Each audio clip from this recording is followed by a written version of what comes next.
Hi everybody, it's Dandruff with your news cartridge for Friday, September 9th, 2016. It's official, Overwatch has its first level 1000 player, and as you can see here, the portrait turns silver, and if you see that portrait, run. Just run for the hills, run. French gamer Tazark says he plays on average 16 to 17 hours a day, which is how he was able to achieve this goal. A company called IHS Markit took a look at both the PSN and Xbox Live, and after doing a bunch of testing of a bunch of different things, it was noted Xbox Live is not only faster in its login attempts, but has much faster matchmaking, and in general, Microsoft Network is better.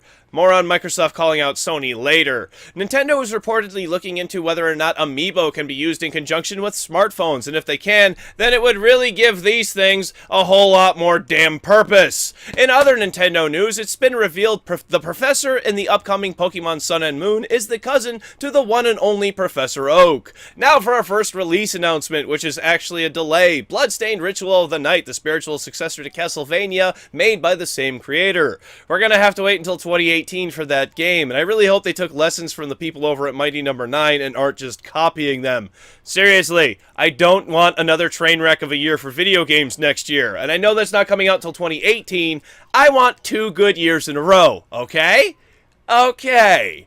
NBA 2K fans will be happy to know that in 2K17, Thierry Henry will be a playable character. I have no idea who that is. I'm not a sports fan. If you want to try Forza Horizon 3 before you buy it, a demo is going to be available on the Windows 10 store this Sunday, September 11th. Seraph is a side-scrolling shooter that is currently in Steam's early access, but is fully releasing on September 20th. And finally, for teasers, if you're already bored of Tropico 4, then how about you try Homefront the Revolution free on Steam over the weekend? Microsoft has been talking a lot of shit since Sony's press conference. Find out if Microsoft can talk the talk and walk the walk today on News Cartridge.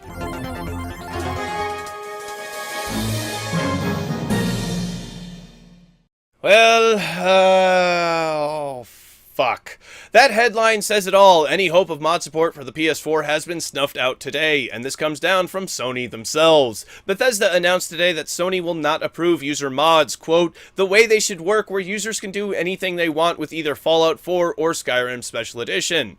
I covered this yesterday that Bethesda and Sony were working on getting mod support for the PS4 as fast as humanly possible, and while outright canceling it does have its merits, you're not going to be stringing people along, it still means it ain't coming. This could be huge for Microsoft and at the same time be a blow to Sony, but my question is why wasn't this planned for the new PS4 model, or at the very least, the PS4 Pro? I mean, if you have the old PS4 like I do, then you're just not going to get mod support, and I accept that, but to not plan for it for the future? I don't know what they're thinking. Sony, you do realize that Microsoft is having a field day with what's supposed to be your day, right?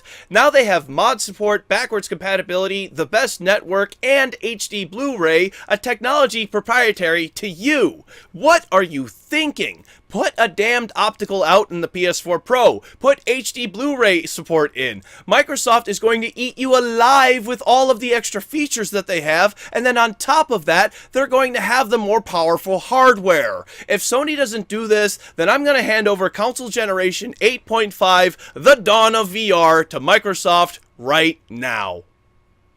Up next, more information on the PS4 Pro, and I suspect even more information will come as the days go on. First, Sony has cleared up some confusion as it was first indicated that Sony may charge for HDR support, that's TVs with high dynamic range. Sony says that they will not be charging for any sort of update like this, and I think it would be ludicrous to do so because you would be punishing people with different equipment.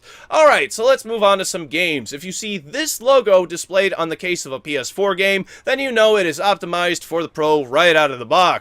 It will come in the form of a sticker, but remember, it's up to the developer if they want to provide Pro support to games that released before the Pro launches. Titanfall 2 will have that sticker. Pro support for the title was revealed today, along with The Witness, which will get a patch bringing Pro support again upon its launch. If you'd like to see the full list of games which will have Pro support on launch, then I've got it for you in the description down below. It's actually rather extensive right now. Remember though, any game coming out from now on will provide Pro support, and as the launch of the new PS4 model draws near, deals for the previous model are springing up, and you can get a bunch of great deals on a PS4 if you haven't already upgraded. Please see the description down below for a link to that, as well as links for sources for all of today's stories.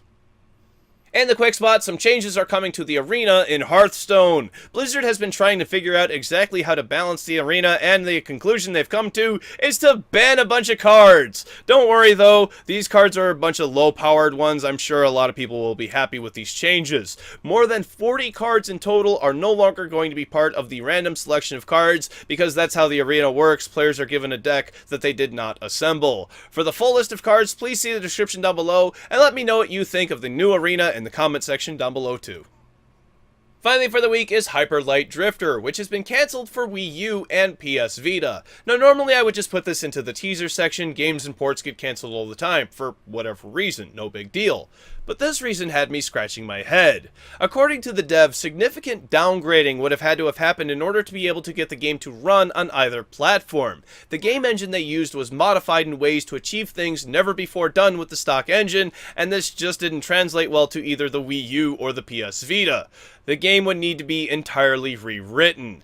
Now, the developer does have a heart condition which he was born with, and explains that he was not able to properly treat it while he's been working on porting the game to both PS4 and Xbox One. So if anything, please take off for that. Please take off and make sure you take care of yourself. But he concludes in the video that an update is coming to Hyperlight Drifter, and he would rather put his effort into making the PS4, Xbox One, and PC versions the best that they can be. Now it's time for Monday's game releases, because I'm off for the next 2 days. For PC, Flow Match, Squareface, Path of War, Factory Engineer, What the Box, Mystery Chronicle, One Way Heretics, NASCAR, Heat Evolution, and Life is Pain. Thank you very much, everybody. This has been News Cartridge. I am Dandruff. I will see you on Monday, and I put my root beer in a square glass. Now it's just beer.